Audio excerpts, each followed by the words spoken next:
The Castleisland district, representing the parishes of Ballymacalligot, Brosna, Castleisland, Killeen, Tierna and Knocknagoshel. The area rep maybe and storyteller, hugely creative producer and actor with the Scealach drama group. Nora Walsh tells her tale about Padraig O'Keefe's fiddle telling a story.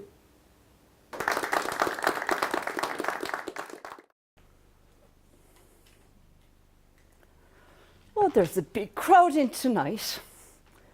Must be tourists. 'Tis usually quiet. The tourists come to the music. That's what he used to call them. The tourists, when they used to come to his music.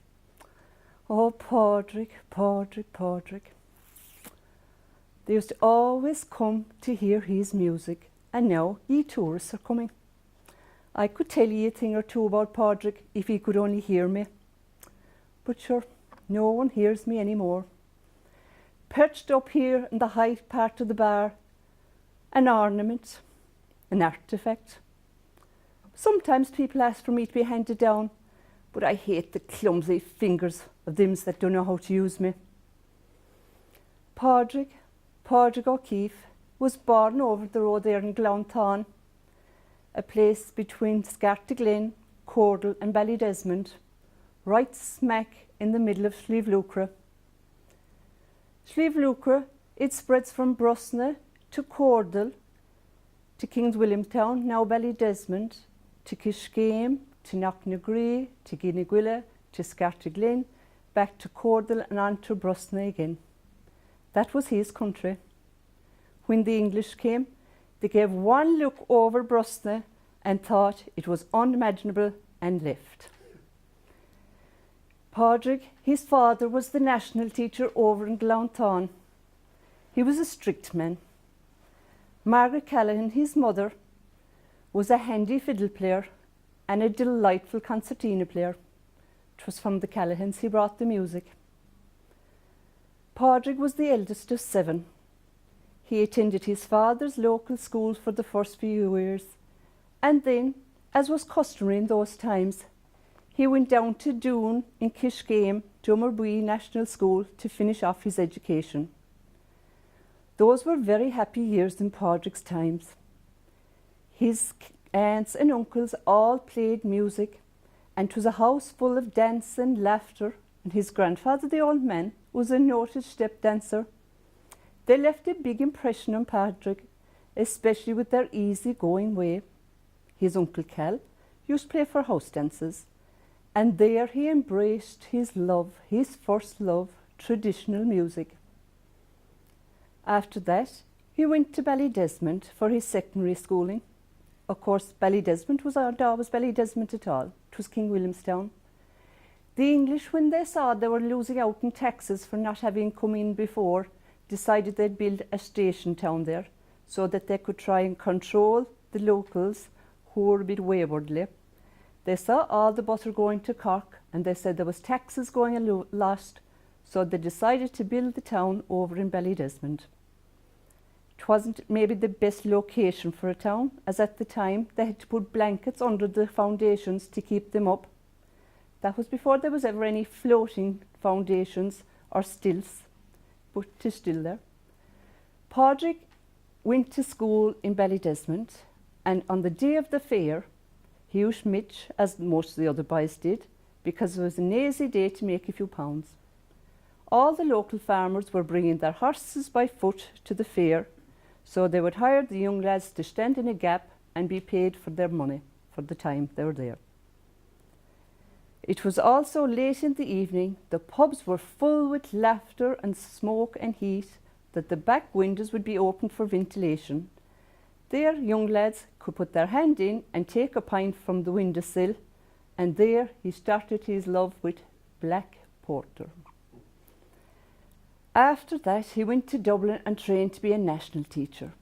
In 1915, his father became ill, and Padraig fell, or was pushed, into his job and position as principal of Glounthaune National School. But after 6 weeks, and even 6 months later, Padraig was found to be wanting by the inspectors, and therein was stuttering a pattern. Padraig explained that he was feeling unwell and, if truth be told, he was often unwell in the morning because most of his nights were spent playing into the early hours and drinking along with it. His pupils had different ideas of his teaching. Some of them thought he brought a new approach to it by bringing him out into the open air and seeing the beauty in nature. More said they didn't learn a thing, ne'er a fact at all, bar learnt to sport tobacco, while Padraig was teaching the young ones their dancing steps in the yard, the crow's foot, the blackbird and new steps. Well, come the year of 1918, Padraig had had enough of it. He was in Castleisland town one day inside Knight's pub, the Crown, and Knight, who was also the hackney driver, tipped him off to say that the inspector was after hiring him to go to Glountall to inspect the school, and to he, Padraig, take the bicycle, cycle up by Cordle to be before them, that he would take the inspector around the long way by Scartiglen to Glountall. To which Padraig said, "I hope he finds everything to his satisfaction, because he won't find me there." In March of 1918, Padraig was struck off the books. Those that knew him said the teaching was never for him, that the classroom was too dusty with the chalk off the floor, the dust and the dampness of the rooms and the relentless inspector coming around, but that was it, he packed it in. He tried his hand at jobbing for a while. He had a bit of land by the house and he rented out the grazing, but that wasn't for him either. He then got a job in the local exchange here in Tralee, and he got sick of that too and packed it in. That was to be his last job, and facing the years of the Civil War, his music was to be his only income for the rest of his life. It was a poor and precarious occupation, but it suited. Padraig was an artist, and he loved his music and the satisfaction he got from it. He knew he wasn't marriageable material, and the one love interest that he did have was around the time that he was teaching. She was a local girl, a great dancer. But Padraig's family didn't think her good enough, since she wasn't a teacher as well. She headed for America, and Padraig stayed. Padraig was a devil may care him. He loved his music and got fulfilment from it. And sure, wasn't that contentment in itself? This was a dancing area, and he was in high demand. There was always a threshing, or a crossroads, or an American wake, or a biddy, or a raffle. There was no shortage of dances. Padraig, once he got the few bob and the drink, he was happy. And then he had his teaching. He'd walk for miles, miles and miles, going all this lucre area to his pupils. He'd bring them along gradual. He'd his own method of teaching. 'Twas ingenious. He'd draw 5 lines in the page. The spaces between the lines represented the 4 strings of the fiddle. The numbers 0 to 4 represented the fingers and where they should be put. 0, no finger on the fiddle. 1, the first finger. 2, the second finger, so forth and so forth. A tick below a number denoted a bow stroke up, no tick, a bow stroke down. An arch over a few notes together represented a bow direction in all the one area. R for repeat. Ingenious. He brought his pupils along gently, knew what they were at and where they were, stage they were at, and he brought them all on to be great musicians. He was no grabber though, no grabber at all. On one occasion, he was teaching the son of this well-to-do man in hard times, maybe war times, and there was no progress being made. Padraig stopped calling. A neighbour asked him one day, "Padraig, why aren't you calling to such and such anymore?" And he said, "To tell you the truth, 'twould be easier to teach prayers to one of us than to teach some people music." He had a little terrier that used to walk the roads with him, and his fine long stride. He was 6'1" or 2", and from all the walking he was a fit-looking man. You would love to see him coming against you. But this dog would know all Padraig's haunts, and once Padraig had the seed, the price of the first pint, he'd go into the pub, but the pub would precede him. He knew where he'd be going. From everything grows from a seed. When Padraig had the price of the first pint, in he'd go, and surely be to God there'd be someone inside that would buy him some more. And there was a way of drinking a pint or two, of course.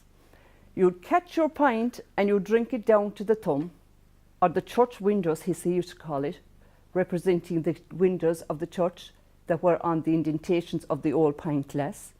Then you'd take another slug and put that pint up on the counter. And that said same pint was not to be touched again until there was another one up beside it. Oh, Padraig.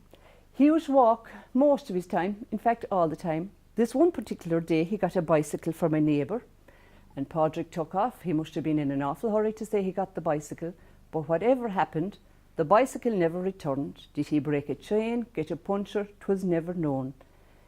He was asked for the bicycle again, and Padraig opened his mouth and said, "Take one good look down and you might see the handlebars." I wouldn't go so far as to say that Padraig was a religious man. There was a novena in the parish one day and one week, and the Redemptorists were there, all fire and brimstone. Padraig went because they were all going, and as he always walked on foot and he hadn't set out early in time, he was never going to be there first. Some people asked him that were passing, would he like a drive? And he said no, he'd be there for the hornpipe, the last figure of the polka.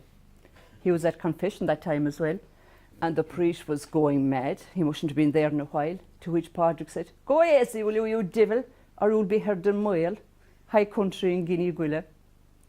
And a parish priest said to him another time, "Padraig, you seem to be spending away more time in the public house than you do in the church." To which Padraig said, "An hour in there feels like an hour, and an hour in the public house seems like 5 minutes."